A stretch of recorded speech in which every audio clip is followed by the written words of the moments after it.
Hello, Commander.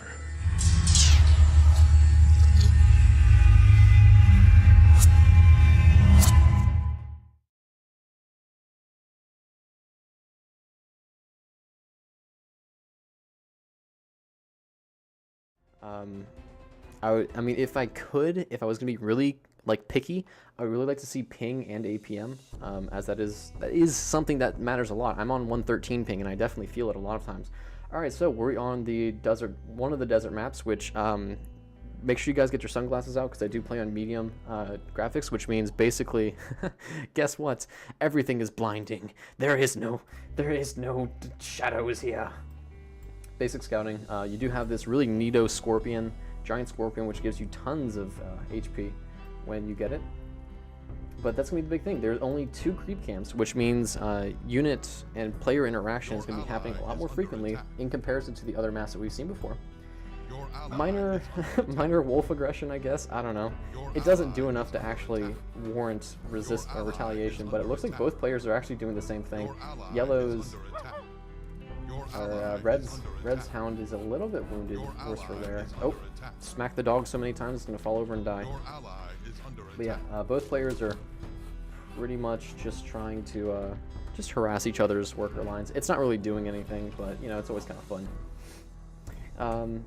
This is important to note though. Red's wolf did survive. Speaking of which, real quick, spawning on the right-hand side, we have the Scriptan playing as the red player. Spawning on the left-hand side, we have the god, Nakamura RTS, spawning in as the blue player on the left-hand side of the map. Again, this is the dusty biome where you only have 3 creep camps. You do have these windy boys, which I believe you have to capture 2 of, which is an absolute nightmare to try to do, especially in a 1v1. But I digress. We do have house and training camp. We have house and no training camp. So we might be... Oh, I lied. I'm a big liar. We do have the training camp going up for Nakamura. We might see a replay of the exact same strat where he does the early expand, but we'll have to see. We'll have to see, because at that point, it's gonna come down to Red to be active and aggressive enough to try and deny it. Because I think the biggest issue with that last game was, since he didn't deny it, the resources that Nakamura was able to secure was very, very important. 2 training camps going up, 2 training camps, very early Lord Carthor, probably trying to just secure some of the,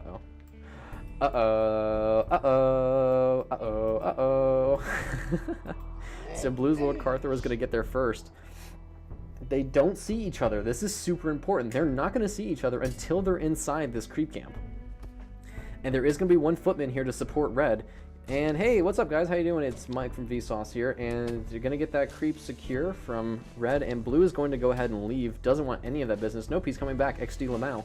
And Red's gonna see this. It's actually kind of funny. This is a really smart footman placement. He knows that Blue's might be trying to come back in, but he doesn't. Gets the secure level 2 versus level 1, and he got that healing bonus. So now it is a hero advantage. Gonna target down the hero for the lifesteal, and looks like Blue went after Red's footman. The footman just kind of trading out. This guy's not actually doing anything. He's trying to contemplate life as these 2 giant Goliaths of doom try and fight each other. But Yellow is not going to be able to engage that fight and is going to have to back off here. Pretty much once again. It is 1 LK versus 2 footies. Oh, these footies are pathing the wrong way. Hey, there you go, losing a guy, because, hey, what a great and pathing experience. So, rip in peace that footman. Yellow is now, or Red, excuse me, is now down a guy, and it looks like, yeah, just swapping out the wolves. It's going to have a repeat of last time, but this time we might lose another footman, basically because of bad timing for Red. Red going to be coming in here, trading out units. Doesn't lose any of those footmen just yet. There goes one of them. Blue's footman is actually staying alive from just some minor micro control. Very nice, but it looks like Red is going to be able to trade this out, even though he did lose one of his guys, and smack, boom goes the weasel. Again, Red is still able to kind of kick it. He's going to just want to try and trade out the LKs. Oh, it's going to be so close! And there he goes. The blue LK is now dead. That's going to give Red a very big XP lead. And Red was more than happy to go ahead and lose his LK to these footies, as, well, there was no hero to actually gain that experience, which is a very big deal. 3 training camps and 2 housing for Red. Gonna have a very nice footman army. 3 training camps, 2 houses. Gonna have a very nice footman army. So it's pretty much mirroring so far. Some minor scouting. I wonder if Red's, yeah, just checking to see. Oh, that's not where you wanted to go, friend. And because of Scorpion Micro, there goes half of your HP. Red doing some scouting, probably just checking to see if Blue is trying to be aggressive like he did last time. Ooh, hello.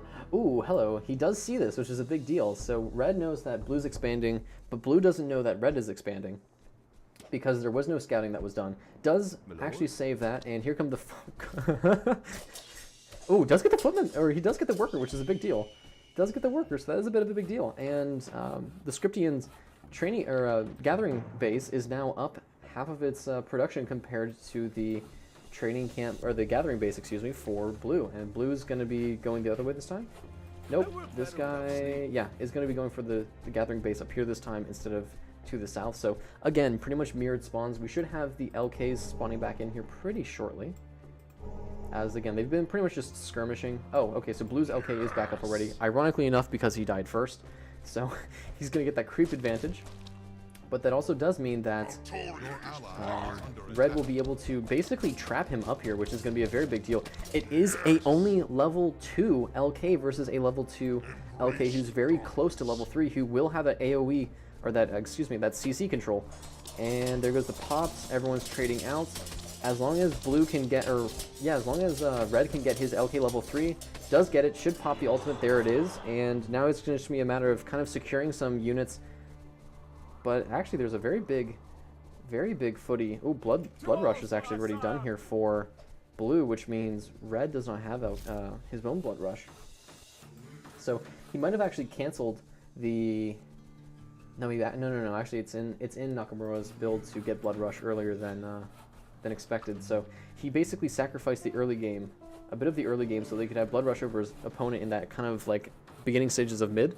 And now Nakamura knows that Red does have an expansion. Going after the giant Scorpion is a great way to get your hero to level. Oh, good micro. Get your hero back to level 3, which is what exactly he's going to do. But actually, there's a very big footman disparage between Red and Blue right now. That's gonna be very important. Let's take a look real quick. No blacksmith. I think this is a blacksmith for Red. So yeah, Red's going to be trying to get his blacksmith. Very big creep level disparage, and now the tide has turned as that giant Scorpion basically gave Blue the advantage. So now he has hero advantage and he has numerical advantage. He doesn't have the expansion advantage, but they're pretty much mirrored right now. So it actually is going to be in Blue's favor to try and be a bit aggressive here, and you can see that. And he's going to be going after that expansion. And there really isn't much that Red is going to be able to do. Oh god, that target fire. And yeah, this is probably going to be game right here, as that target fire for Red, it's just going to be a matter of Blue basically just right clicking on top of his hero, and there is nothing else that Red can do. Yeah. So it's kind of interesting, as Red did have the advantage over Blue in that early game there. But as soon as he was able to get that giant Scorpion, as well as get a little bit more XP from having his footman get the advantage with, what is it, that Blood Rush, it really helped him out quite a bit. I think he might have gotten Blood Rush earlier than we had seen, but we just didn't see it because it didn't really activate nearly as quickly. So GG, that kind of puts the game into an 0-2 in Nakamura's favor.